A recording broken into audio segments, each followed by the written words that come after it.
الحمد لله رب العالمين والصلاة والسلام على سيد الأنبياء والمرسلين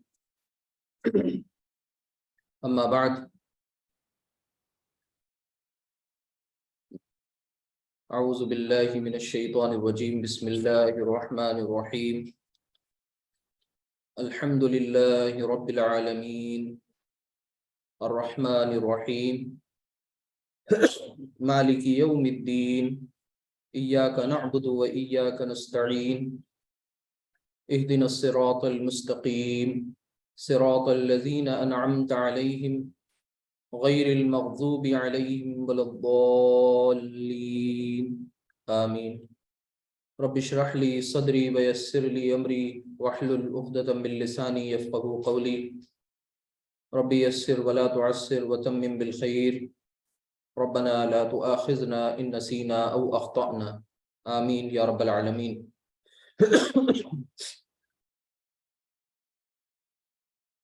عزیزان گرامی، دینی بھائیوں اور بہنوں، اللہ سبحانہ وتعالیٰ آپ کے یہاں آنے کو قبول کرے اور ہم سب کو ایسے ہی دل جمعی کے ساتھ، پورے کنسنٹریشن کے ساتھ، انہماک کے ساتھ، پورے خلوص کے ساتھ یہ کورس جو رمضان پریپریشن کورس مکمل کرنے کی توفیق عطا فرمائے۔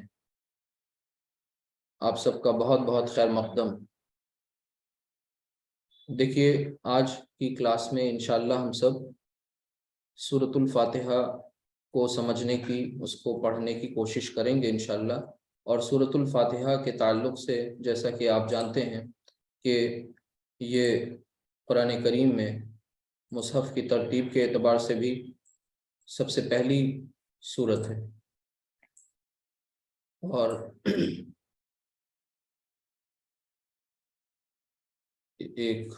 ایک منٹ،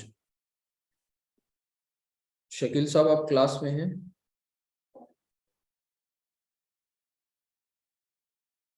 اگر کلاس میں ہو تو پلیز بتائیں۔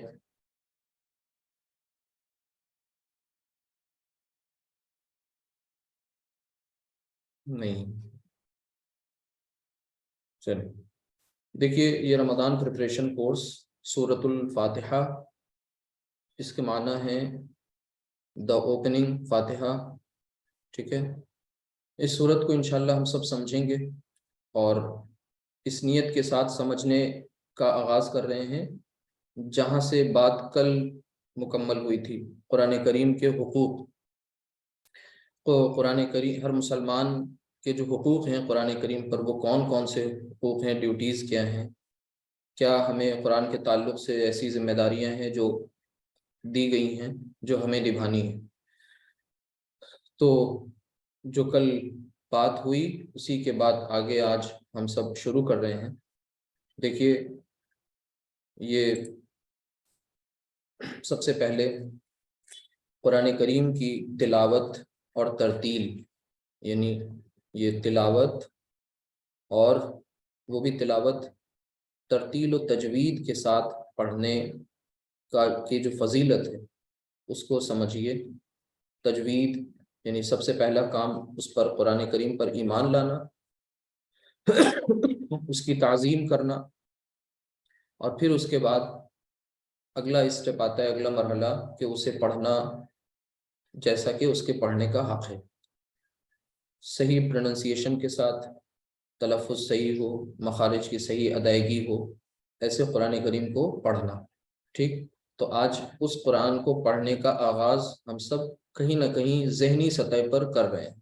اللہ کے نبی صلی اللہ علیہ وسلم کا فرمان ہے کہ یہ جو تلاوت ترتیل و تجوید کے ساتھ اصول و ضوابط کا دھیان رکھتے ہوئے، رولز کو فالو کرتے ہوئے، تو اس کی کیا فضیلت ہے۔ جس شخص نے اللہ سبحانہ و تعالیٰ کی کتاب یعنی قرآن حکیم میں سے ایک حرف بھی پڑھا، ایک حرف بھی پڑھا، اس کے بدلے اسے ایک نیکی ملے گی، اور ایک نیکی کا ثواب 10 نیکیوں کے برابر ہے، ٹھیک ہے۔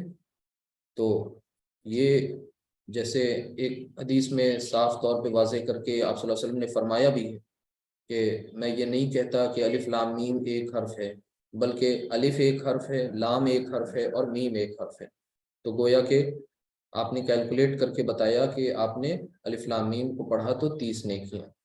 تو ایک بات تو یہ سمجھ لیجئے اچھی طرح، جو ذہن میں ہمارے نقش ہو جائے کہ یہ پڑھنے سے کیا مراد ہے. ظاہر سی بات ہے جتنی بھی یہ احادیث جب بیان کرتے تھے اللہ کے نبی صلی اللہ علیہ وسلم، تو یہ ان لوگوں سے بتائی جا رہی ہوتی تھیں، ٹھیک ہے، جو واقعی قرآن کی زبان کو سمجھ رہے ہوتے تھے، اس کی زبان کی نزاکتوں کو جان رہے ہوتے تھے، اس لینگویج کی باریکیوں کو وہ سمجھ رہے ہوتے تھے.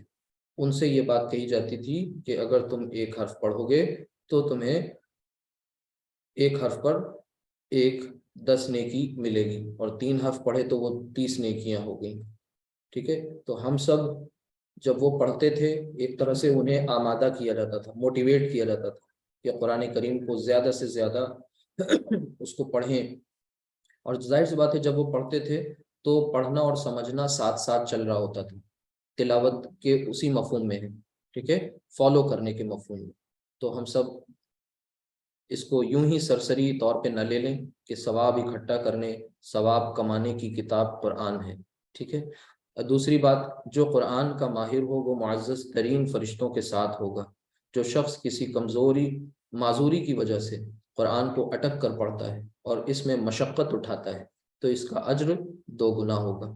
اب بہت سے بیچارے ہمارے بھائی بہن صرف اس وجہ سے قرآن کے پڑھنے سے، ان کے تلفظ کی ادائیگی سے دور ہوتے چلے جاتے ہیں کہ وہ یہ سوچتے ہیں کہ یہ کوئی مشکل کام ہے، یہ ہمارے بس کی بات نہیں ہے، اور ایسا غلط پڑھیں گے تو کہیں غلط نکل گیا تو مطلب کچھ کا کچھ ہو جائے گا. نہیں، آپ سیکھنے کی غرض سے پڑھ رہے ہیں، آپ کو للک ہے، آپ کے اندر ایک پیشن ہے، آپ محبت کی بنا پر پڑھ رہے ہیں، آپ اللہ سبحانہ وتعالیٰ سے ہدایت حاصل کرنے کی نیت سے پڑھ رہے ہیں، یعنی کتاب کے ذریعے ہدایت ملے اس نیت سے آپ پڑھ رہے ہیں. تو اگر آپ اٹک بھی رہے ہیں، آپ کو سمجھ میں بھی نہیں آ رہا، تو مشقت بھی ہو رہی ہے، محنت بھی ہو رہی ہے، تو پھر اس کا اجر جو ہے وہ اللہ تعالیٰ کے ہاں ڈبل ہے، 2 گنا اجر ہے. ٹھیک ہے، یہ صحیح بخاری اور صحیح مسلم دونوں میں یہ حدیث موجود ہے، یعنی متفق علیہ حدیث. اسی طرح آگے سورۃ الفاتحہ کا اب ہم سب آغاز کریں گے. دیکھیے یہ سورۃ الفاتحہ آپ کے سامنے، آپ سب ٹھیک.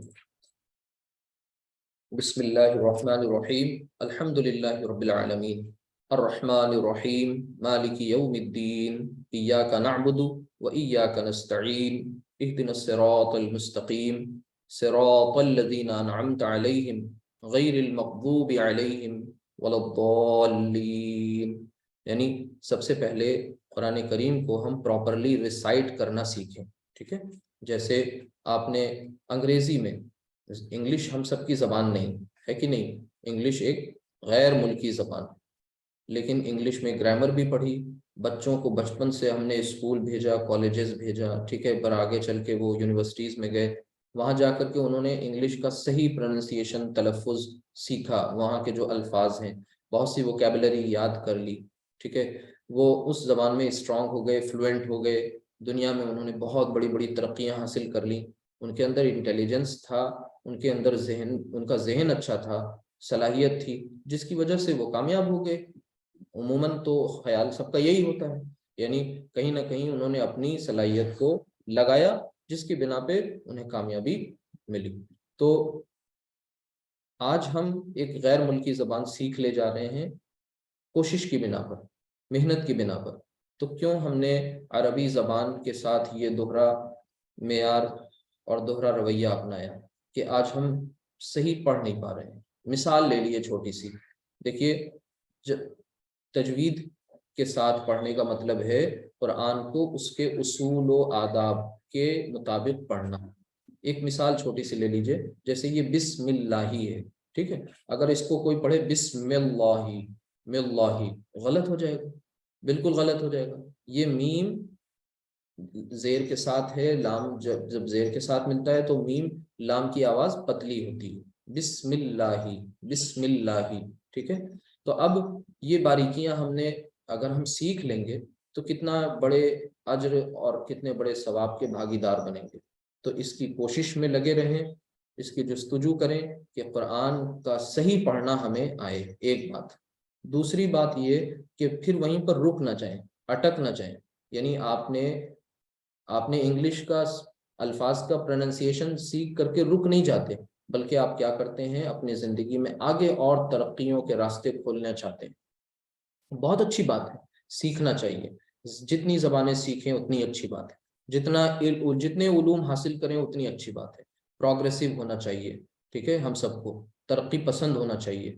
لیکن یہ کون سی بھلائی ہے، یہ کون سی اچھائی ہے کہ اپنے خالق کا جو کلام ہے، کلام اللہ ہے، کتاب اللہ ہے، ہم سے بات کرنے والی، ہمارے حال کہنے والی جو کتاب ہے، اسے ہم پیچھے چھوڑ دیں، اس پر ہم کان نہ دھریں، اس کی طرف ہم دھیان نہ دیں، اس کو ہم خاطر میں نہ لائیں، اس کی طرف سے ہم بے رغبت ہو جائیں، ہمارے اندر کوئی پیشن نہ ہو، کوئی جذبہ نہ ہو، ٹھیک ہے، مریحل سے ہیں بالکل، اور ذوق نہیں، شوق نہیں، تو پھر ایسے کام کیسے چلے گا؟ کیسے ہم اس خدا کی ابدی رحمتوں کے انتظار میں ہیں، ٹھیک ہے؟ دنیا میں تو اس کی رحمتیں سب کے ساتھ عام ہیں، ٹھیک ہے، آپ کے سے زیادہ ان لوگوں کو چیزیں مل رہی ہیں، نعمتیں مل رہی ہیں، جنہیں جو شب و روز اپنے خدا کو، اپنے مالک کو، اپنے خالق کو برا بھلا کہتے ہیں، ٹھیک ہے۔ آپ تو واقعی یقین رکھنے والے لوگوں میں سے ہیں، ٹھیک ہے، زبان جو آپ کی ہے، ہماری ہے، ہم جو اعتراف کر رہے ہیں وہ تو یہی کر رہے ہیں کہ ہم اپنے خالق کو ماننے والے لوگ ہیں، تو پھر اس دوسروں کو بھی نعمتیں مل رہی ہیں، ہم کو بھی مل رہی ہیں، لیکن ابدی جو نعمتیں ہیں، اس کی ایٹرنل جو بلیسنگز ہیں، ہمیشہ ہمیش رہنے والی، قائم رہنے والی جو نعمتیں ہیں، وہ نعمتیں کیا ہم نہیں چاہتے کہ ہمیں ملیں، ہمارے حصے میں آئیں؟ اگر چاہتے ہیں تو یہاں پر سے ایک فیصلہ کریں، ٹھیک ہے، وہ فیصلہ کیا؟ ایک ریزولوشن پاس کریں، اپنے آپ سے ایک معاہدہ کریں کہ ہم اس زبان کو بہتر طریقے سے خوش الحانی کے ساتھ اس کلام کو پڑھنا سیکھیں گے، نمبر 1۔ اس کے بعد ظاہر سی بات ہے غور و فکر کی بات آئے گی تو اس کے صحیح تلفظ پہ ہمارا پورا فوکس ہو، اور یہ آج ہم سب کو اس کا ترجمہ بھی سمجھنا ہے، اور ساتھ ہی ساتھ اس کی مختصر سی کمنٹری بریف آنی ہے، ٹھیک ہے، وہ بھی انشاءاللہ۔ تو چلتے ہیں آگے۔ دیکھیے اس کے بارے میں اس کا انٹروڈکشن لے لیں ہم سب، اس کا تعارف۔ کس کا تعارف؟ یہی سورۃ الفاتحہ کا۔ کیا ہے اس کا تعارف؟ یہ ایک تو یہ کہ مصحف کی یہ سب سے پہلی سورت ہے، ٹھیک ہے، فرسٹ سورہ، ایک بات، اس میں 7 آیات ہیں، 7 آیات، ٹھیک ہے۔ دوسری بات یہ کہ مصحف کی ترتیب کے اعتبار سے یہ سب سے پہلی سورت ہے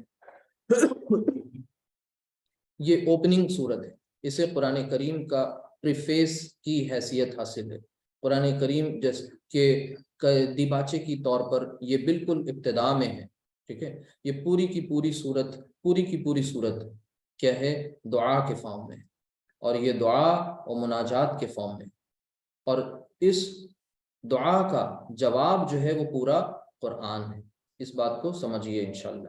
ایک بات، دوسری یہ کہ اس سورت کے بہت سے نام، یعنی ایک تو یہ کہ بہت مشہور نام سورۃ الفاتحہ، ٹھیک۔ دوسرا نام ایک اس کا ہے سورۃ الصلاۃ۔ کیا نام ہے؟ سورۃ الصلاۃ۔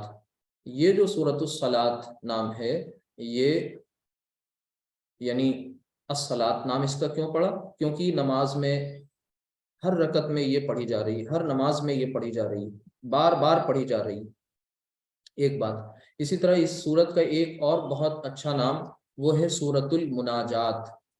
سورۃ المناجات، مناجات یعنی دعا، ٹھیک ہے۔ تو یہ اس لیے کیونکہ یہ پوری کی پوری سورت سراپا دعا ہے، دعا و مناجات پر مبنی بیسڈ ہے۔ ایک بندہ اپنے خالق سے اس کی بارگاہ میں، اس کے سامنے حاضر ہو کر کے اس کی تعریف کرتے ہوئے کچھ باتیں اس سے کہہ رہا ہے، ٹھیک ہے، اس سے کچھ التجا کر رہا ہے۔ سورۃ الصلاۃ، سورۃ المناجات، اسی طرح سورۃ الشفا بھی، ٹھیک ہے۔ اب اس میں ایک اہم بات کیا بتائی گئی ہے کہ ہمیں دعا مانگنے کا طریقہ بتا دیا گیا ہے، دعا مانگنے کا طریقہ، ایک بات۔ دوسری یہ کہ بندگی کا اظہار، سب سے پہلے اگر ہم اس کے سیکوینس میں جائیں تو سب سے پہلے اس صورت میں بندہ جو ہے وہ تعریف کرتا ہے اپنے رب کی، اس کا شکر کرتا ہے، تعریف و شکر، ٹھیک ہے، تعریف کے کلمات بیان کرتا ہے۔ پھر اس کے بعد بندگی کا اظہار کرتا ہے۔ بندگی کا اظہار یعنی خود کے بندے ہونے کا اور اپنے رب کے آقا ہونے کا اعتراف کرتا ہے، وہ کہتا ہے زبان سے یہ بات، بندگی کا اظہار۔ اس کے بعد پھر ہدایت و استقامت کی دعا کرتا ہے، ہدایت و استقامت کی دعا۔ اب ہدایت و استقامت کیا ہے؟ یعنی یہ سب کچھ کہنے کے بعد تعریف کرتا ہے، شکر کرتا ہے، بندگی کا اظہار کرتا ہے، ٹھیک ہے، اپنے آپ کو عاجز، اپنے آپ کو بالکل محتاج یہ تسلیم کرتے ہوئے پھر کہتا ہے اے رب ہمارے اہدنا الصراط المستقیم، ہدایت کا راستہ، ٹھیک ہے۔ استقامت پھر اس میں، ٹھیک ہے، ایک تو یہ کہ کوئی قبول کر لے کوئی بات، اور پھر اس قبول کی ہوئی بات پر وہ ڈٹ جائے، جم جائے۔ استقامت میں قیامت ہوتی ہے اور یہ آسان نہیں ہوتی۔ استقامت کہتے ہیں جم جانا، ڈٹ جانا، فرم ڈٹرمنیشن کسی بات کو لے کر کے، خدا کو خدا ماننا اور خدا کو خدا کہنا، رب کو رب ماننا اور رب کو رب کہنا، بوتھ آر ڈفرینٹ تھنگس، دونوں بالکل ڈفرینٹ ہیں، دونوں بالکل الگ ہیں۔ بھئی رب کو رب کہنا کتنا آسان ہے، خدا کو خدا کہنا بھی آسان ہے، اور چیخ کر کے بھی کہنا آسان ہے، اللہ اکبر کے نعرے لگانا بھی آسان ہے، لیکن اللہ کو بڑا مان لینا، تسلیم کر لینا، دل کی گہرائیوں تک کے یہ یقین پیوست ہو جانا، یہ بہت اہم بات ہے۔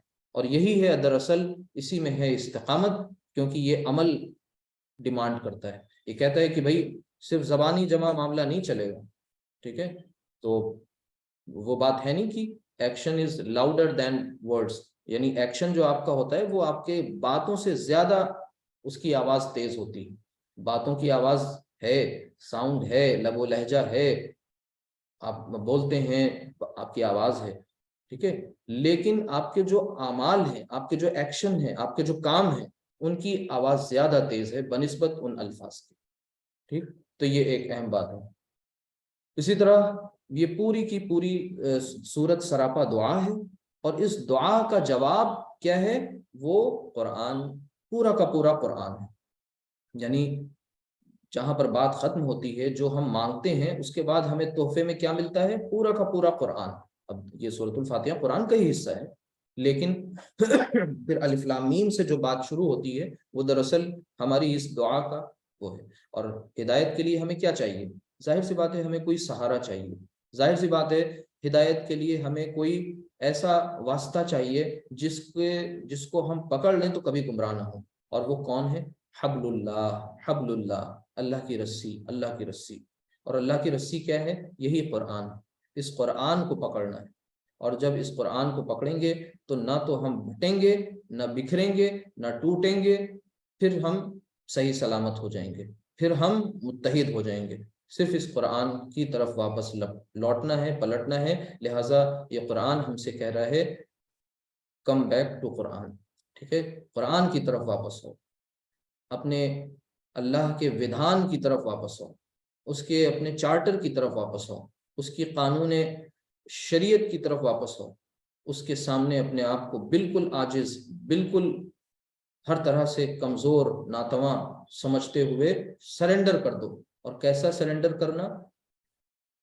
کنڈیشنل نہیں، انکنڈیشنل، انکنڈیشنل، یعنی پھر کوئی شرط نہیں، غیر مشروط طریقے سے خود کو سر تسلیم خم، آمنا و صدقنا، سمعنا و اطعنا، جو کچھ بھی آدیش ہوگا اس کا پالن ہوگا، جو کچھ بھی بتایا جائے گا وہ بات سنی جائے گی، مانی جائے گی، کہی جائے گی، کری جائے گی۔ یہ اس عزم اور اس حوصلے کے ساتھ اب آگے چلتے ہیں۔ جیسا کہ ہم سب جانتے ہیں کہ قرآن کریم کی تلاوت کے تعلق سے اللہ سبحانہ وتعالیٰ نے قرآن میں ہی فرمایا ہے کہ وَإِذَا قَرَأْتَ الْقُرْآنَ فَاسْتَعِذْ بِاللَّهِ، کہ اور جب تم قرآن پڑھا کرو تو اللہ کی پناہ میں آ جایا کرو۔ اور اللہ کی پناہ میں آؤ تو ظاہر سی بات ہے کس سے؟ شیطان مردود کے شر سے، ٹھیک، تو یہ اللہ کا آدیش ہے، حکم ہے۔ اسی حکم کی تعمیل کے تحت یہ اعوذ باللہ من الشیطان الرجیم یہ پڑھتے ہیں قرآن کریم کی تلاوت سے پہلے۔ اعوذ، اعوذ آج اس کلاس میں آپ سیکھ رہے ہیں، اور سیکھتے سیکھتے انشاءاللہ یہ اس نیت سے سیکھنا ہے کہ رمضان المبارک کے مہینے میں، اور بلکہ اس سے پہلے اتنی پریکٹس ہو جائے کہ رمضان میں پھر آپ کو اعوذ کہیں تو پھر آپ کو ٹٹولنا نہ پڑے کہ اس کا مطلب کیا ہے، آپ کے ذہن میں ترجمہ اس کا چل رہا ہو پیچھے پیچھے۔ کیوں؟ کیونکہ ہم سب رمضان کس لیے آنے ہیں؟ سحری کے لیے آ رہے ہیں، اور پھر وہ افطار میں بہت طویل اور بہت الگ الگ قسم کی منفرد قسم کی ڈشز کے لیے آ رہا ہے۔ کیا ضرورت ہے کہ رمضان ہی کا انتظار کیا جائے؟ کھانے تو ہم سال بھر کھاتے ہیں اور بہترین بہترین کھاتے ہیں، مسلمان کھانے میں تو بہت مشہور ہیں، بہت استاد ہیں، تو کیا ضرورت ہے کہ صرف کھانے کے لیے ہم رمضان کا انتظار کریں؟ کتنا بڑا ظلم ہے۔ اگر ہم صرف انجوائمنٹ کے لیے، ریکریشن کے لیے رمضان ہے، تو پھر یہ بہت بڑی بے وقوفی اور یہ بہت بڑا احمق پن ہے ہم سب کا۔ اس کے لیے اتنا انتظار کیوں کیا جائے 11 مہینے؟ یقین مانیے وہ روح کی غذا رمضان کے لیے، رمضان میں روح کی غذا ہے، لیکن ہم نے اس کو بھی ہم اتنے ظالم جسم کی غذا سے موسوم کر دیا۔ یعنی ہم نے رمضان کو بھی جو ہے وہ اپنے جسم کی بناؤ سنگار میں اور طرح طرح کے کھانے کھانے میں 10 گھنٹے کیا بھوکے رہ گئے، جیسے لگ رہا ہے احسان کر رہے ہیں اپنے خدا پہ، اور اب جو ہے جیسے ہی موقع آیا تو بس سب دائیں بائیں آگے پیچھے کچھ خیال نہیں رہے گا، اور شکم سیر ہو کر کے کھائے جائیں گے پیٹ بھر کے، پھر چاہے رات میں کھڑے ہو پائیں نہ کھڑے ہو پائیں اپنے مالک کے سامنے۔ یہ تو ہمارا رویہ ہے، پھر ہم مظلوم ہیں، یہ سب کرنے کے بعد بھی ہم مظلوم ہیں۔ یہ کس کو ہم جو ہے بیوقوف بنا رہے ہیں؟ تو اعوذ باللہ من الشیطان الرجیم، میں پناہ میں آتا ہوں اللہ کی، باللہ اللہ کی، من الشیطان الرجیم، شیطان مردود کے شر سے۔ شیطان مردود تو ہے ہی ہے، مردود رجیم ہے، رجم کیا ہوا ہے، ٹھیک ہے۔ آپ اس کو جاتے ہیں حج اور عمرہ، حج کے موقع پر کیا ہوتا ہے؟ وہ سمبولک طریقہ ہے، اب وہاں جا کر کے کرائے رمی جمرات تو سمجھ لیا کہ نہیں بس ہم نے اب شیطان کا قلعہ قما کر دیا، اب شیطان کبھی نہیں آئے گا۔ نہیں، شیطان ہم بن جائیں تو پھر شیطان کی کیا ضرورت ہے؟ بھئی شیطان کے جب ایجنٹ زیادہ ہو جائیں اور ہم خود شیطان بن جائیں اور دوش اس کو دیتے رہیں، تو ہمیں سوچنا ہوگا ہمارے اندر شیطنت اور ابلیسیت کہاں کہاں ہے، کن کن فارمز میں، ان کو اندر باہر نکالنا ہوگا، ان کا علاج کرنا ہوگا۔ اعوذ باللہ من الشیطان الرجیم، میں پناہ میں آتا ہوں اللہ کی شیطان مردود کے شر سے۔ اب ظاہر سی بات ہے جب بندہ یہ پورے یقین کے ساتھ پڑھ لے تو اسے یہ یقین ہونا چاہیے کہ اب وہ ایک ایسے حصار میں ہے، ایسے گھیرے میں لے لیا گیا ہے جس میں اب شیطان کے پرندے اس کے ایجنٹ پر نہیں مار پائیں گے، ٹھیک ہے، اور اللہ کی طرف سے اس کی حفاظت ہوگی۔ اعوذ باللہ من الشیطان الرجیم، غصہ آئے تو بھی یہ پڑھ لینا چاہیے۔ دوسری بات، اب اس کو کہتے ہیں تعوذ، اور اس کے بعد تسمیہ۔ تسمیہ بسم اللہ الرحمن الرحیم، بسم اللہ، بسم اللہ، اللہ کے نام سے شروع کرتا ہوں، یہ ہڈن، یہ با، اور پھر اس کے بعد بسم اللہ، سب ملا دیں گے تو بسم اللہ الرحمن الرحیم، یعنی شروع کرتا ہوں اس ایشور کے نام سے جو اتنت کرپالو اور بڑا دیاوان ہے، جو نہایت مہربان اور بہت رحم کرنے والا ہے، ٹھیک ہے۔ اس کے یہاں رحمت جو ہے وہ اس دنیا تک بھی لوگوں کے ساتھ خاص ہے، اور پھر کچھ لوگ ایسے ہیں جو اس دنیا میں بھی اس کے رحمتوں کے حقدار ہیں، اور آخرت میں ہمیشہ ہمیش کی ابدی رحمت بھی ان کے حصے میں ہے۔ یہ ہے بسم اللہ الرحمن الرحیم، تو الرحمن بھی ہے، الرحیم بھی ہے۔ The ultimate compassionate, the most compassionate کون ہے؟ اللہ عز و جل، اللہ سبحانہ و تعالی، وہ اس کی ذات ہے۔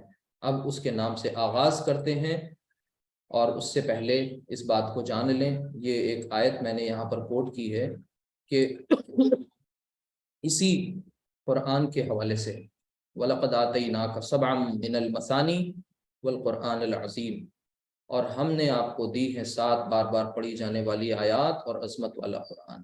یعنی یہ قرآن کی جو یہ صورت ہے، سورۃ الفاتحہ، اس کا ایک اور نام ہے سبع من المثانی، یعنی یہ ایسی 7 آیات جو بار بار پڑھی جا رہی ہیں، دہرائی جانے والی آیات، ٹھیک ہے، اور عظمت والا قرآن۔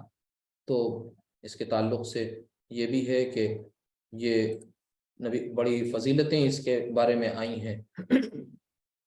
آگے دیکھتے ہیں کہ ایک اور حدیث نبی کریم صلی اللہ علیہ وسلم کی بہت مشہور اس صورت کے تعلق سے، وہ یہ کہ یہ حدیث قدسی ہے۔ حدیث قدسی دراصل وہ حدیث ہوتی ہے جو الفاظ اللہ سبحانہ وتعالیٰ کے بتائے جاتے ہیں اور وہ نبی کریم صلی اللہ علیہ وسلم کے زبان سے ادا ہوتے ہیں، پھر صحابی اسے نیریٹ کرتے ہیں۔ تو اس کے بارے میں ہے کہ جب بندہ الحمدللہ رب العالمین کہتا ہے تو اللہ تعالیٰ فرماتا ہے میرے بندے نے میری تعریف کی، اور جب وہ الرحمن الرحیم کہتا ہے، الرحمن الرحیم، تو اللہ تعالیٰ فرماتا ہے میرے بندے نے میری ثنا بیان کی، ٹھیک ہے۔ پھر جب وہ کہتا ہے مالک یوم الدین، تو اللہ تعالیٰ فرماتا ہے میرے بندے نے میری بزرگی بیان کی، میری بڑائی کبریائی بیان کی، اور ایک دفعہ فرمایا میرے بندے نے اپنے معاملات میرے سپرد کر دیے۔ نیٹ ایشو کس کے ساتھ ہو رہا ہے؟ اکثر لوگوں کو آواز آ رہی ہے صاحب؟ بس صرف ہینڈ ریز وغیرہ کر دیں یا چیٹ میں میسج کر دیں۔ ابھی تک میرے پاس ایک آ رہی ہے، پراپر آواز آ رہی ہے کہ ایشوز آ رہے ہیں، گلچ ہے کیا کچھ؟ نیٹ ورک ایشوز ہیں ابھی آپ لوگوں کے ساتھ کیا؟ کلیئر ہے؟ اچھا اچھا، دونوں طرح سے، اس کا مطلب ٹھیک ٹھیک ٹھیک، الحمدللہ، جزاک اللہ خیر۔ یہ ہو سکتا ہے کہ آپ کی اپنی ڈیوائس میں آپ کا ایشو ہو۔ بہرحال یہ 3 آیات شروع میں آپ نے دیکھی کہ جب بندہ مالک یوم الدین کہتا ہے تو میرے بندے نے میری بزرگی بیان کی۔ اب دیکھیے فوراً جواب اللہ تعالیٰ کی طرف سے آ رہا ہے، ادھر بندہ کہتا ہے، ادھر اللہ کا جواب ہے، اور ایک دفعہ فرمایا میرے بندے نے اپنے معاملات میرے سپرد کیے۔ پھر جب وہ کہتا ہے ایاک نعبد و ایاک نستعین، تو اللہ فرماتا ہے یہ حصہ میرے اور میرے بندے کے درمیان ہے، اور میرے بندے نے جو مانگا اس کا ہے۔ اب یہ کتنی خوبصورت یہ صورت ہے، اس پورے یقین کے ساتھ کہ میرا خالق، میرا مالک، میرا رازق وہ ہم سے ہم کلام ہے، یعنی ہم اس سے ہم کلام ہیں، ہم جب بات کر رہے ہیں وہ ادھر سے جواب دے رہا ہے۔ کیا اس یقین کے ساتھ بھی کبھی ہم نماز ادا کرتے ہیں؟ کیا اس یقین کے ساتھ بھی ان الفاظ کو کبھی کہتے ہیں؟ اگر نہیں کہتے تو یہ کتنی بڑی محرومی ہے۔ کسی کو کچھ نہیں بگاڑتے، اپنا ہی ہمیشہ ہمیش کے لیے گھاٹا اور خسارہ کر رہے ہوتے ہیں۔ یہ سوچنے کا مقام ہے، سمجھنے کا مقام ہے، ٹھیک ہے۔ کیا ہمیں یہ الفاظ سورۃ الفاتحہ ہمیں اب تک اپنی زندگی میں ابھی تک سمجھ میں کیوں نہیں آئے تھے؟ ہمیں کیوں نہیں ان الفاظ کو سمجھنے کی کبھی کوشش کری؟ کیا اس طریقے کے کچھ سوالات اگر ہمارے ذہن میں آ رہے ہیں تو کیا ان کے جواب ہمیں نہیں تیار کرنے چاہیے؟ کیا ہمیں اس طریقے سے عمل نہیں کرنا چاہیے جس سے یہ لگے کہ واقعی ہم اپنے خالق سے محبت کرنے والوں میں سے ہیں؟ ٹھیک، تو جب ایاک نعبد و ایاک نستعین، تو میرے اور میرے بندے کے درمیان، اور میرے بندے نے جو مانگا اس کا ہے۔ اور جب وہ کہتا ہے اہدنا الصراط المستقیم صراط الذین انعمت علیہم غیر المغضوب علیہم ولا الضالین، یعنی ریسٹ آف دی پارٹ، تو اللہ سبحانہ وتعالیٰ فرماتا ہے یہ میرے بندے کے لیے ہے اور میرے بندے کا ہے جو اس نے مانگا۔ تو یہ ایک بات ہو گئی اس کی فضیلت کے اعتبار سے، اس کی اہمیت کے اعتبار سے۔ اب آگے چلتے ہیں اس کے ترجمے کی طرف ون بائی ون، اور پھر بیچ بیچ میں اس کی تشریح پر بھی غور کرتے چلیں گے تاکہ ہم مزید اسے پڑھنے پر آمادہ ہوں، ایکسپلور کریں۔ اس وقت علم حاصل کرنا بہت آسان ہو گیا ہے، ٹھیک ہے، یعنی یہ جو پروسیس ہے کہ علم بآسانی دستیاب ہے، اور آپ اس کو اویل کریں، گھر بیٹھے اویل کریں۔ وہی جو آپ کے ہاتھ میں ایک آلہ ہے، اس کے آلہ کار نہ بن جائیں، اسے اپنا بنا لیں سرونٹ، ٹھیک ہے، اس کے سرونٹ نہ بن جائیں، تو پھر کبھی انشاءاللہ وہ گزند نہیں پہنچا سکتا۔ ورنہ کیا ہوگا، ہاتھ میں موبائل ہوگا اور کہیں کے کہیں نکل جائیں گے۔ الحمدللہ رب العالمین، الحمد، الف لام داخل ہے اس پر، اور الحمدللہ۔ اب یہ حمد کے معنی میں بتایا گیا تھا آپ کو کہ اس میں شکر بھی ہے اور اس میں تعریف بھی ہے، دونوں چیزیں ہیں، شکر اور تعریف دونوں۔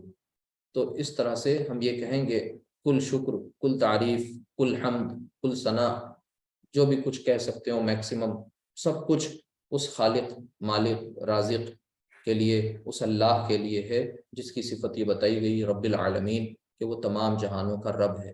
رب کے معنی ہوتے ہیں پرورش کرنے والا، رب کے معنی ہوتے ہیں پروان چڑھانے والا، جیسے خالق کے معنی ہیں خلقت، پیدا کرنے والا، ٹھیک ہے، مالک یعنی جس کے پاس سوورنٹی ہو، جو اس کے پاس اختیار ہو، ٹھیک ہے، ملکیت ہو جس کی، وہ مالک ہے، خالق جس نے پیدا کیا ہو، اور رب وہ جو چیرش کرے، جو سسٹینر ہے، چیرشر ہے، جو پال رہا ہے، پرورش کر رہا ہے، ہمارا نرشمنٹ کر رہا ہے، ہمیں پوشن پردان کر رہا ہے، ہمیں وہ چھوڑ نہیں دے رہا ہے۔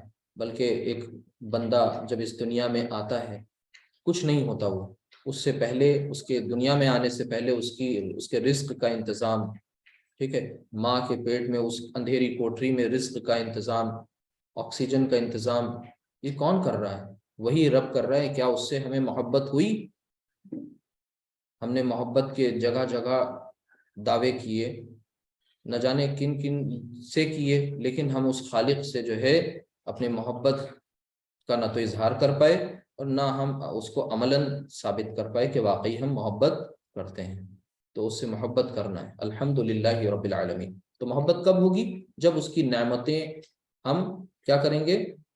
نعمتیں، اس کی نعمتوں کا اعتراف کر لیں، نہ جان لیں کہ اس کی نعمتیں ہیں کیا، پہچان لیں اس کی بلیسنگز کیا ہیں، کیا کچھ اس نے ہمیں دیا ہے دنیا میں، اور وہ کیا کچھ ہمارے لیے کر رہا ہے اور آگے کرتا رہے گا، ٹھیک ہے، زندہ رکھے ہے، ہمیں کھلا رہا ہے، پلا رہا ہے، چھوٹی سے چھوٹی، بڑی سے بڑی تمام ضرورتیں وہ پوری کر رہا ہے۔ وہی ہمارا حقیقی رب ہے، پالن ہار ہے۔ جب یہ مان لیں، واقعتاً مان لیں، تو پھر ہم کیسے کسی اور کو خالق اور کسی اور کو مالک مانیں گے؟ یا اس کی خلقت میں، اس کی ملکیت میں، اس کی تصرفات میں، اختیارات میں، اس کے اپنے دائرۂ عمل میں کسی اور کو کیسے ہم لانے کی ہمت اور سکت و جرت کر سکیں گے؟ ہرگز نہیں کر پائیں گے۔ الحمدللہ رب العالمین۔ کل شکر، کل تعریف، ہر قسم کی حمد ثنا، سب حقیقی تعریف کا حقیقی اکیلا مستحق وہی رب ہے، وہی اللہ ہے جو تمام جہانوں کا رب ہے۔ اب اسے پڑھیں جب نماز میں تو آپ کے گوز بمپس کہتے ہیں رونگٹے کھڑے ہونے کو، یعنی آپ کے اگر جسم میں اس پورے احساس کے بعد رونگٹے کھڑے ہو جا رہے ہیں تو آپ سوچئے کہ واقعی کچھ لذت محسوس ہو رہی ہے۔ اگر نہیں ہوتی تو بار بار کوشش کریں، پریکٹس کریں، تو انشاءاللہ وہ لذت عبادت میں محسوس ہوگی۔ جب محسوس ہوگی تو پھر بوجھ سمجھ کر کے نماز کی طرف نہیں بڑھیں گے، بوجھ سمجھ کر کے اللہ کی طرف نہیں جائیں گے، بلکہ ذوق اور شوق کے ساتھ جائیں گے۔ آگے الرحمن الرحیم، اب یہ نہایت مہربان اور بہت رحم کرنے والا۔ دونوں ہی جو لیٹرز، دونوں ہی جو یہاں پر الفاظ ہیں، ان کے جو روٹ لیٹرز ہیں وہ یہی ہیں، رحمین۔ اب ان سے رحیم، رحمان، ٹھیک ہے، یہ سب رحمت، اور یہ سارے کے سارے الفاظ اس طرح سے بن رہے ہوتے ہیں۔ تو الرحمن اور الرحیم، یہاں پر دو باتوں کو بہت اچھی طرح سے سمجھ لیجئے۔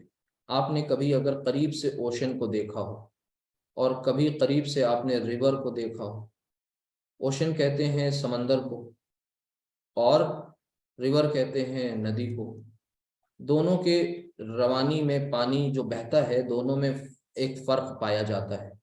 آپ اوشن میں، سمندر میں دیکھیں گے بڑی اونچی اونچی لہریں اٹھ کے آ رہی ہیں، ندی میں آپ دیکھیں گے روانی ہے، تسلسل ہے، ٹھیک ہے، کنٹینیوٹی ہے، کنسسٹنسی۔ یہ دونوں طرح کی رحمتیں اللہ سبحانہ وتعالیٰ کے اندر بتمام و کمال موجود ہیں۔ جوش مارتا ہوا، پورے پیشن کے ساتھ وہ رحمت کے لیے آتا ہے، اس کی رحمت ایسے ہی جوش مارتی ہے، پھر وہ معاذ اللہ تھم نہیں جاتی، بلکہ وہ ایک ریور کی طرح کنسسٹنٹلی بہتی رہتی فلو میں۔ ایک تو یہ، دوسرا مفہوم اس کو اس طرح سے سمجھنے کی کوشش کریے کہ یہ جس زندگی میں ہم سب رہ رہے ہیں یہ ایک ٹیمپریری لائف ہے۔ یہ کیسی لائف ہے؟ یہ عارضی زندگی ہے، دائمی نہیں ہے، اور اس کے مقابلے میں ایک زندگی ہے ایٹرنل، جس کو کہتے ہیں دائمی، ہمیشہ ہمیش کی زندگی۔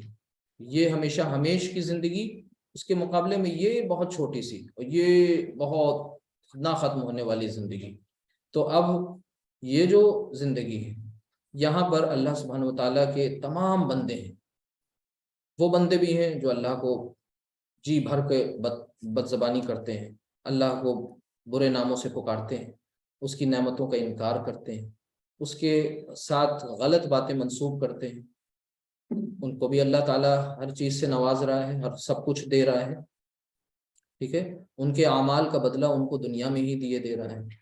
وہ ان کے ساتھ کچھ بہت اچھا ہو رہا ہے تو اس کا مطلب وہ کچھ بہت اچھا کر بھی رہے ہوں گے، اور بہت اچھا ہو بھی رہا ہے، نہیں بھی کر رہے ہیں تب بھی ہو رہا ہے ان کے ساتھ۔ لیکن ایک وہ اللہ کا بندہ جو دنیا میں ٹھوکریں کھا رہا ہے، لیکن وہ اپنے خالق کی مرضی اور اس کی منشا کے خلاف کبھی کوئی عمل نہیں کرتا، وہ لوگوں سے برے الفاظ سننا برداشت کر لیتا ہے، وہ اپنا دل چھوٹا کر لیتا ہے، وقتی طور پر چھوٹا ہو جاتا ہے، لیکن وہ کبھی غلط راستے پر نہیں پڑتا، تھوڑی دیر کے لیے بھی نہیں پڑتا۔ تو اب ایسا بندہ بتائیے، اس کے لیے اللہ تعالیٰ نے ایک ابدی زندگی رکھی، وہاں کی نعمتیں ابدی ہیں، وہاں انصاف ہونا ہے حقیقی، اور یہ وہ کیا ہے، وہ آخرت ہے۔ تو وہ رحمت وہاں بھی اللہ کے ساتھ، اللہ تعالیٰ کی وہ رحمت وہاں بھی رہے گی۔ اب وہاں جن لوگوں کے ساتھ وہ رحمت ہے، اور ایک رحمت یہ یہاں ان لوگوں کے ساتھ ہے۔ اب آپ سمجھ سکتے ہیں کہ اللہ سبحانہ وتعالیٰ ہی دونوں رحمتوں کا مالک ہے، یہ اسی کی دونوں خوبیاں ہیں، یعنی ان بندوں کو بھی وہ اپنے دے رہا ہے، کھلا رہا ہے، اور پھر وہاں اس کی رحمت میں جو دوام ہے، کنٹینویشن ہے، وہ وہاں پر دیکھنے کو مل رہا ہے، پورے اپنے عروج پہ، کلائمیکس پہ وہ چیزیں موجود ہیں وہاں۔ تو وہاں ان لوگوں کے ساتھ خاص ہے، دنیا میں سب کے ساتھ اس کی رحمت ہے، لیکن وہاں خاص ہے۔ اس کو اس طرح سے سمجھیں، یہ عام رحمت اور یہ خاص رحمت۔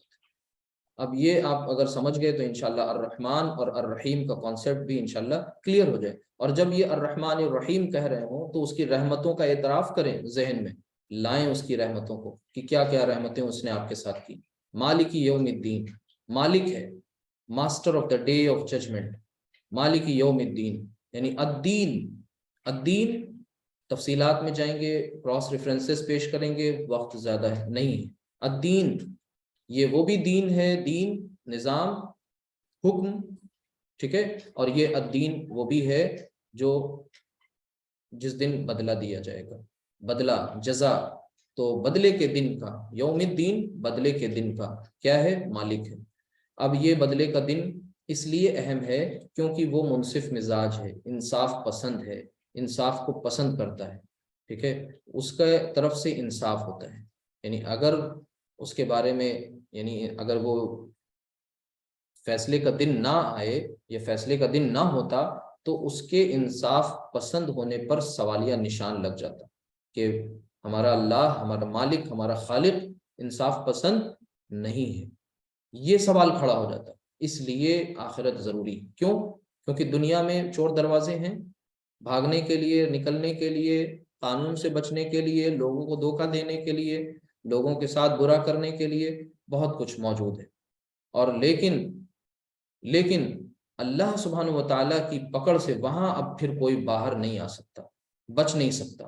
دنیا میں کسی نے 1000 لوگوں کے ساتھ زیادتی کی، ٹھیک ہے، دنیا میں اس کو سزا سے وہ بچ بھی سکتا ہے، زیادہ سے زیادہ سزا یہ ہوگی کہ بھئی وہ خود، اس کے اوپر ایک جان اس کے پاس ہے، وہی اس سے لے لی جائے گی، اس کو جو ہے سزائے موت دے دی جائے گی، لیکن باقی 999 جانوں کا کیا ہوگا، ٹھیک ہے۔ وہ بچنے کا بھی اس کے امکان ہے کہ وہ جھوٹے کیس دوسروں پہ لگا دے، خود مظلوم بن جائے، دوسروں کو ظالم بنا دے، سب کچھ ہے۔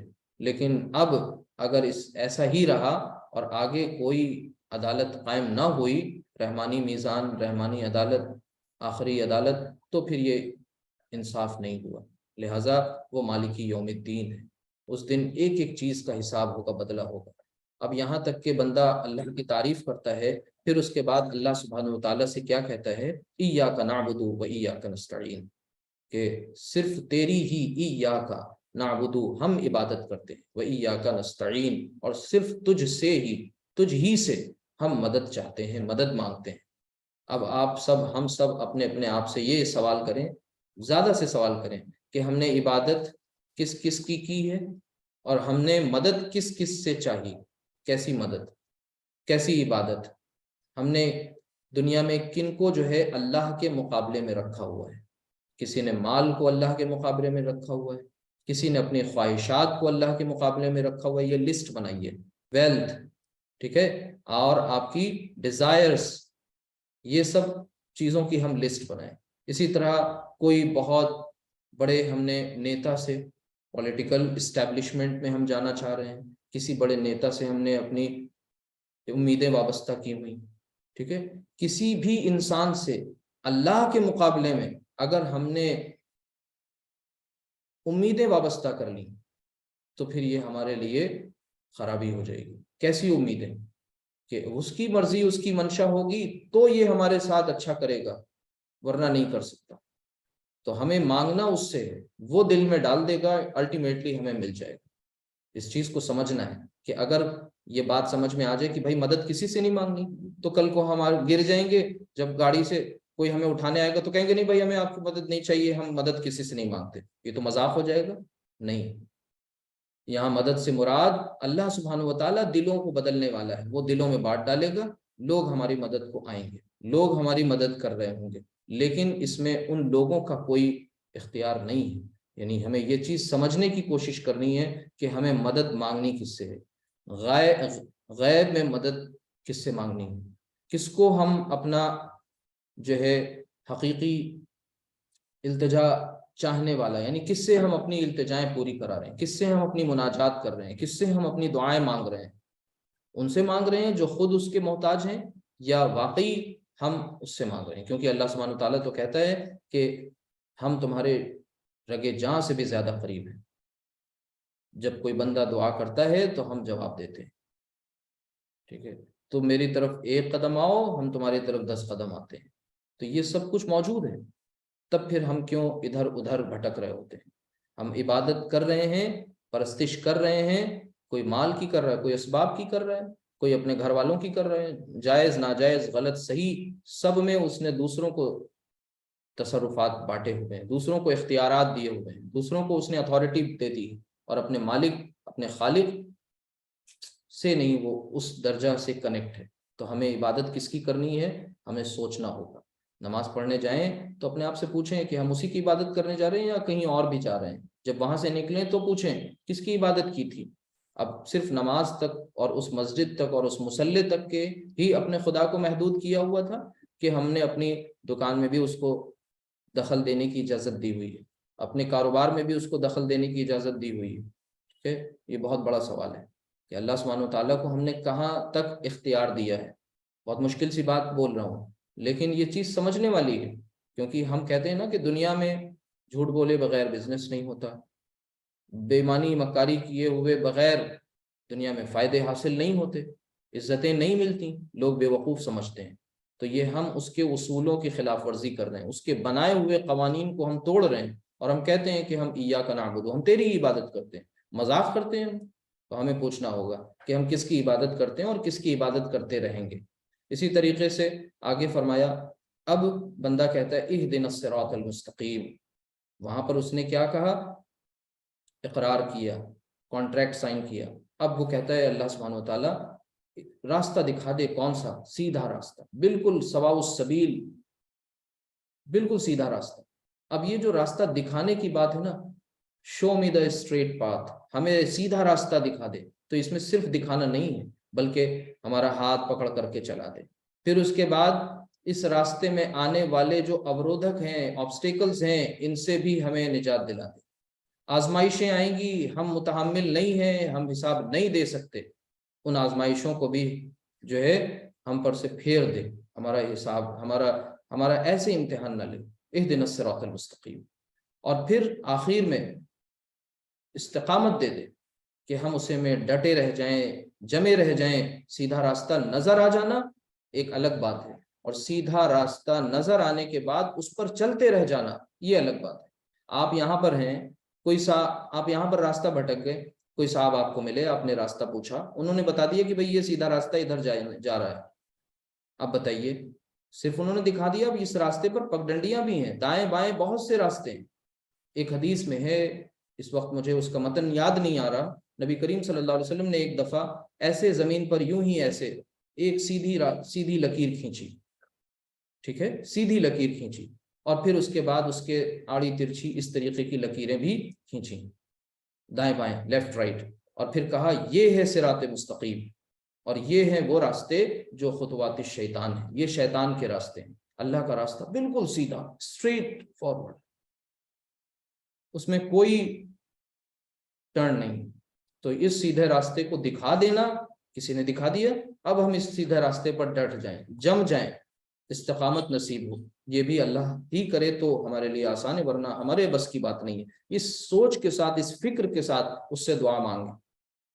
جیسے ابھی آپ سے بات کرنے سے پہلے اللہ سے ہم نے دعا کی کہ ربی یسر ولا تعسر وتمم بالخیر، اے رب آسانی فرما، مشکل نہ کر، مشکل نہ فرما، اور اس پورے کلام کا خاتمہ خیر کے ساتھ کر۔ میری اپنی کوئی مجال نہیں ہے، میں آپ سے کون ہوتا ہوں بات کرنے والا، بس کچھ ٹوٹی پھوٹی باتیں آ گئی ہیں ذہن میں، اس کو تھوڑا سا منظم کر کے اور ڈرتے ڈرتے آپ سے شیئر کر دیا جائے، کیونکہ وہ بھی ذمہ داری ہے کہ آپ تک پہنچائی جائیں۔ اگر یہ ذمہ داری کا احساس ہمیں ہے تو پھر اللہ تعالیٰ ہمیں کبھی گمراہ نہیں کرے گا، اور وہ جانتا ہے کہ اس کا بندہ احتیاط برت رہا ہے، احتیاط کے ساتھ کام کر رہا ہے، تو انشاءاللہ اس میں اور رہنمائی ہوگی، اضافہ ہوگا، اس کی ہدایت ہمیں مکمل ملے گی، نعمتوں میں اضافہ ہوگا انشاءاللہ۔ پھر اسی طرح صراط الذین انعمت علیہم، اب کون سا راستہ؟ دیکھیے جب کبھی کوئی بات چیت میں بڑا شوق آ جائے، اب بندے نے بڑے شوق سے اللہ سے اپنے کہا بہت، اب اس کو تھوڑا سا اپنے سوچ اور فکر کے اس نقشے میں لے کر کے آئیے کہ اہدنا الصراط المستقیم، سیدھا راستے کی ہدایت دے دے۔ اب ذوق کلام، بات چیت کرنے کا انداز، اب یہ جو نہ اس کو ایک بات چیت کو کیا کیا جا رہا ہے، طول دیا جا رہا ہے، بڑھائی جا رہی ہیں باتیں۔ کون سا سیدھا راستہ؟ بندہ کہتا ہے صراط الذین انعمت علیہم، اے اللہ وہ راستہ سیدھا جس راستے پر چل کر جو لوگ اس راستے پر چلے تو پھر کیا ہوا، انعمت علیہم، تو نے انعام کیا، تو نے ان پر انعام کیا۔ صراط راستہ، الذین ان لوگوں کا، جن پر انعمتا تو نے انعام کیا، تو نے انعام کیا، اور کن پر؟ علیہم، یعنی انعمت علیہم، تو نے ان پر انعام کیا۔ اب ظاہر سی بات ہے یہ کون گروہ ہے جو منعم علیہم، منعم علیہم یعنی کون ہے جن پر انعام کیا گیا، اس کے بارے میں کون بتائے گا؟ اس کے بارے میں بھی ہمیں قرآن بتائے گا، ٹھیک ہے، اس کے بارے میں بھی قرآن بنائے گا کہ کون ہے وہ گروہ جن پر انعام ہوا، ان لوگوں کا راستہ ہمیں بتا دیجئے، ان لوگوں کے راستے پر ہمیں چلا دیجئے۔ آگے دیکھیے قرآن کریم سے ہی یہ ایک آیت، وَمَن يُطِعِ اللَّهَ وَالرَّسُولَ فَأُولَٰئِكَ مَعَ الَّذِينَ أَنْعَمَ اللَّهُ عَلَيْهِم مِّنَ النَّبِيِّينَ وَالصِّدِّيقِينَ وَالشُّهَدَاءِ وَالصَّالِحِينَ، یہ ہے وہ گروہ، یہ ہے وہ انعمت علیہم، منعم علیہم، یہ وہ لوگ ہیں، قرآن کریم ہمیں بتا رہا ہے کیا، وَمَن يُطِعِ اللَّهَ وَالرَّسُولَ، اور جو کوئی اطاعت کرے گا اللہ کی اور اس کے رسول کی، فَأُولَٰئِكَ مَعَ الَّذِينَ أَنْعَمَ اللَّهُ عَلَيْهِمْ، تو اس اطاعت کے بدلے میں جو انعام ہے وہ کتنا بڑا ہوگا، تو ان کا انعام یہ ہوگا، تو یہ وہ لوگ ہوں گے جنہیں معیت کہتے ہیں، وہ معیت ہوتا ہے میم یا تا، اور یہ ہے میم عین یا تا، معیت، اس کا مطلب ہوتا ہے ساتھ، اس کا مطلب ہے ساتھ۔ تو کن لوگوں کا انہیں ساتھ حاصل ہوگا؟ ان کی جن پر اللہ کا انعام ہوا۔ اب دیکھیں پیچھے والی آیت پہ یہی تو سوال کیا، اس کی تشریح اگلی آیت میں قرآن ہی ہمیں بتا رہا ہے کہ وہ کون ہے جن پر انعام نازل ہوا تیرا، کن کو ریوارڈ ملا، کون تیرے ایوارڈ کے مستحق ہوئے، کنہیں تو نے فیلیسیٹیٹ کیا، ان لوگوں کے راستے پر ہمیں چلنا ہے۔ وہ کون ہے؟ انبیاء کرام، صدیقین، شہداء، صالحین، ان کی جماعت میں ہمیں شامل کر لیں۔ اب آپ کہیں گے انبیاء کرام کا سلسلہ تو ختم ہو گیا، صدیقین، یہ صدیقیت سچائی کے مینارے پر جو پہنچے، شہداء، کیا شہید ہونے کا جذبہ ہمارے دلوں میں مفقود ہو گیا، ہم کیا شہادت کی تمنا ہمارے دلوں میں نہیں رہی؟ ٹھیک ہے، شہادت ہے مطلوب مقصود مومن، نہ مال غنیمت نہ کشور کشائی، تو شہادت کی تمنا لے کے تو مومن کو زندہ رہنا چاہیے، اس کے زندگی کا سب سے بڑا اگر کوئی اثاثہ و سرمایہ ہے تو یہی شہادت۔ اور پھر اس کے بعد صالحین، صلحاء، نیک لوگوں کی جماعت، نیک لوگوں کی، اللہ کے جو بندے جنہوں نے اللہ کی مدد کی، اللہ کے مشن کی مدد کری، ایسے لوگوں کی جماعت میں، ایسے لوگوں کے غول میں، ان کے جماعت میں، ان کے گروہ میں شامل کر لیں اور ان کے راستے پر چلا دے۔ جب ان کے راستے پر چلیں گے، ان کے نقشے پا پر، تو ظاہر سی بات ہے ان کے فوٹ پرنٹس پہ چلنے کا نتیجہ یہ ہوگا کہ پھر ان کے ساتھ انشاءاللہ ان کے کہیں دور، ان کے بالکل کہیں مل جائے معیت کہیں ساتھ، تو کیا نصیب۔ وحسن اولئک رفیقا، اور کیا فرمایا، وحسن اولئک رفیقا، اور کیا ہی اچھے ہیں یہ لوگ رفاقت کے لیے، ساتھ کے لیے۔ رفیق کہتے ہیں دوست کو، یار، ساتھی کو۔ پھر اسی طرح غیر المغضوب علیہم ولا الضالین، اب یہاں پر بھی دو اہم باتیں ہیں، یہاں پر بھی جیسے ادھر انعمت علیہم تھے، یہاں پر مغضوب علیہم اور ضالین۔ اب غیر ان کا نہیں، ان لوگوں کا راستہ نہیں، المغضوبی علیہم جن پر تیرا غضب ہوا، وا اور لا نہیں، الضالین ان لوگوں کا بھی راستہ نہیں جو گمراہ ہوئے۔ تو گمراہ ہونے والے اور غضب جن پر تیرا نازل ہوا، ان لوگوں کا راستہ ان لوگوں کے راستے پر نہیں۔ تو مثبت اور منفی، مثبت کہتے ہیں پازیٹو اور منفی کہتے ہیں نیگیٹو، دونوں پہلوؤں سے اللہ سبحانہ وتعالیٰ سے یہ بات چاہی گئی کہ اللہ تعالیٰ ہماری رہنمائی کر دے۔ مثبت میں کون ہے؟ انعمت علیہم، اور منفی والے اس میں کون ہے اس سٹائل میں، اسلوب میں؟ مغضوب علیہم اور ولا۔ اچھا، ان کے بارے میں بھی قرآن کریم ہماری رہنمائی کرتا ہے، کون ہے یہ لوگ، کم از کم ہم الرٹ تو رہیں۔ قل هل انبئکم بشر من ذلک مثوبۃ عند اللہ من لعنہ اللہ وغضب علیہ وجعل منهم القردۃ والخنازیر وعبد الطاغوت۔ اب یہاں سے دیکھیے، یہ الفاظ پہ غور کریے، بعد میں اس کو آپ پڑھتے رہیے گا، اس کی بعد میں اور مطالعہ کریے گا۔ من لعنہ اللہ وغضب علیہ وجعل منهم القردۃ والخنازیر وعبدۃ الطاغوت۔ یہ آپ صلی اللہ علیہ وسلم کہیے، میں تمہیں بتاؤں کہ اللہ کے ہاں اس سے بھی بدتر سزا پانے والے کون ہیں؟ اب یہ پیچھے ذکر چل رہا ہے، کانٹیکسٹ جائیے گا، دیکھیے گا انشاءاللہ، اللہ موقع دے، ہدایت دے اور ہمت دے۔ کن لوگوں کا ذکر چل رہا ہے؟ کیا انہوں نے غلطیاں کی، کوتاہیاں کریں؟ وہ لوگ ہیں جن پر اللہ نے لعنت کی اور جن پر وہ غضبناک ہوا، لعنت بھی کی اور غضبناک بھی ہوا، اور جن میں سے اس نے بندر اور خنزیر بنا دیے، خنزیر پگ کو کہتے ہیں، سور کو بنا دیے، اور جنہوں نے شیطان کی بندگی کی، شیطان کی بندگی کی۔ اب بتائیے پیچھے بندگی کس کی تھی؟ ایاک نعبد، اے اللہ تیری ہی ہم عبادت کرتے ہیں۔ یہاں پر ہے کہ انہوں نے شیطان کو اپنا خدا بنایا ہوا ہے، یعنی اس کے راستے پہ چلنا اور گویا کہ اس کی بندگی کرنا ہے، اپنے خواہشات کی پیروی کرنا، گویا کہ اپنے خواہشات کو اپنا خدا بنا لینا ہے۔ ارأیت من اتخذ الہہ ہوا۔ اسی طرح اولئک شر مکان واضل عن سواء السبیل، یہ سب کے سب بہت برے مقام میں ہیں اور بہت زیادہ بھٹکے ہوئے ہیں سیدھے راستے سے۔ ایسے ہمارے 1-1.5 گھنٹے کہاں ضائع ہو جاتے ہیں ہمیں نہیں پتہ چلتا۔ ابھی اس کلاس کے بعد ہمارا وقت کہاں گزرے گا ہمیں نہیں معلوم۔ اچھے لوگ ہیں، خوش نصیب وہ لوگ ہیں جن کا دن کا پورا شیڈیول تیار ہے، لیکن بہت سے لوگوں کا کوئی شیڈیول نہیں۔ آپ بتائیے، وہ وقت کہیں نہ کہیں تو ختم ہوگا، 24 گھنٹے کہیں نہ کہیں تو لگیں گے۔ اب وہ ایسے کاموں میں لگ جائیں گے یا ویسے کاموں میں لگیں گے، ہے یہ بہرحال خرچ ہوں گے، گھڑی ہم نہیں روک سکتے۔